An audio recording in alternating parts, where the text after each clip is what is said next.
Hello, and welcome to Dragonflower Gardens. I want to thank all my returning subs. You guys are awesome. And if you're new here, welcome.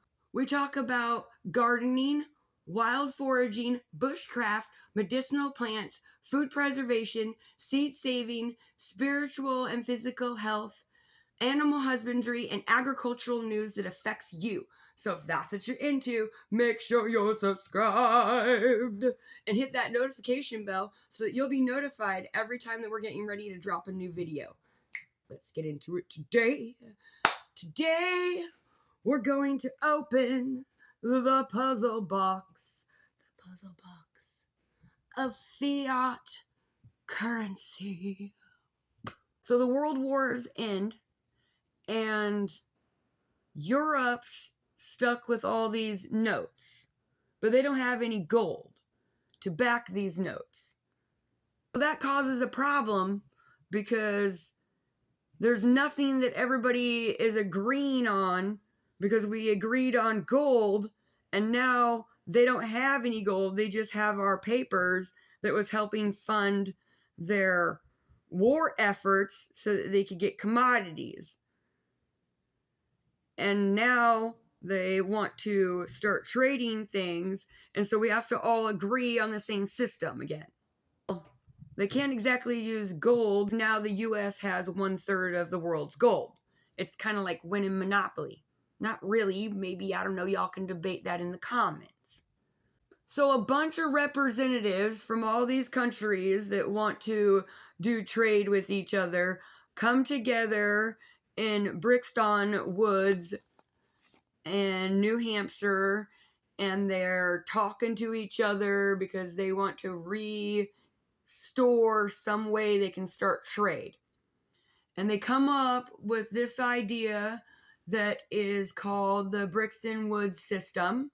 Brixton Woods system, where each currency on the planet, except for a few, would be backed by the US dollar, and the US dollar would be backed by gold at approximately $35 per ounce. So that's all that gold that we acquired from Europe during the world wars that supposedly is in the treasury. This is how they're backing the US dollar at this point. Let's see. So this gave stability to the system because now everybody agreed on how they were going to move forward in trade and commodities. It fixed the rates year after year, and the world's trade boomed. Brixton Woods system ushered in the dollar standard. The dollar standard.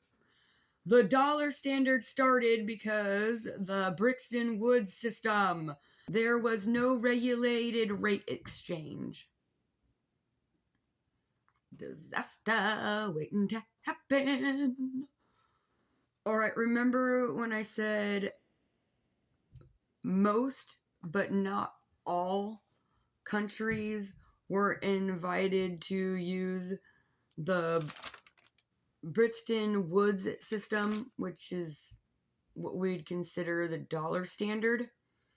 Those places that was not invited to do that, one of those places ended up making a contract with the US later. The 1945 US-Saudi agreement is credited to the petrodollar. Petrodollar.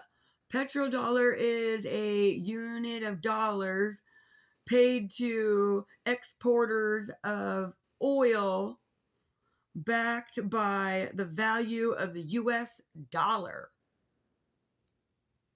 What does that mean?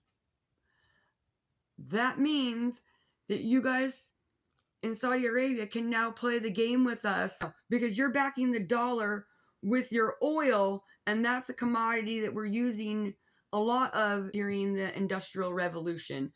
So, yeah, we want that commodity, and we're going to back you, and you can come play our game. So now you're welcome to buy stuff from us and anyone else who's out there playing the game. Now you're welcome to go ahead and trade with us and anyone out there who is also using this fiat currency system. And we will accept what you have to offer. Thank you for playing. Let's have all the oil. The purchasing power of the petrodollar relies on the value of the US dollar.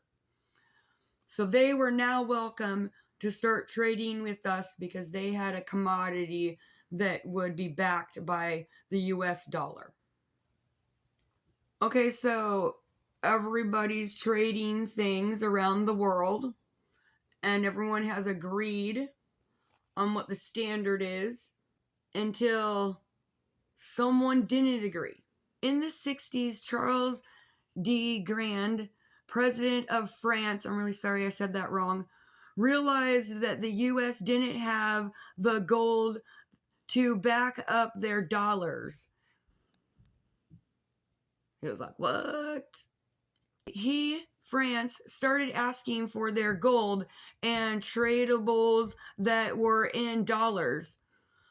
Other countries saw this and started asking for their gold. The US lost 50% of its gold from 1959 to 1971. In 71, they still had about 12 times more dollars than currency than they had gold for. Whoa, we're gonna have a problem. The US being like the world's bank, they rushed them.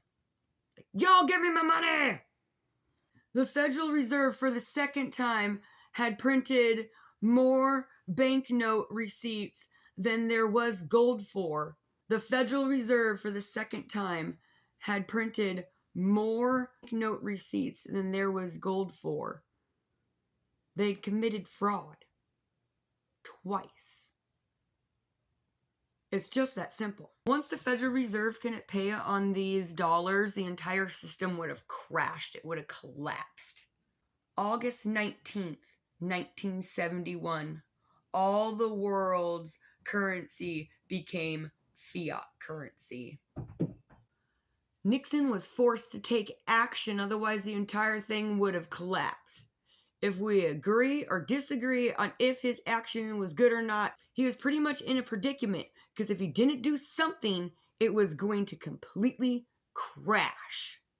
Nixon chose to take us off the gold standard because if he had paid it all out until it hit zero, once we couldn't pay on some of these dollars, the entire world's monetary system would collapse.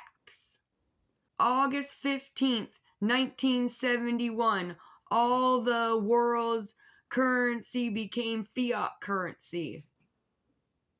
There has been thousands and thousands of fiat currencies throughout history. You know what they all have in common? They have a 100% failure rate. Then something new comes on the scene. Digital currency. Thank you for watching Dragonflower Gardens, and remember to keep on growing.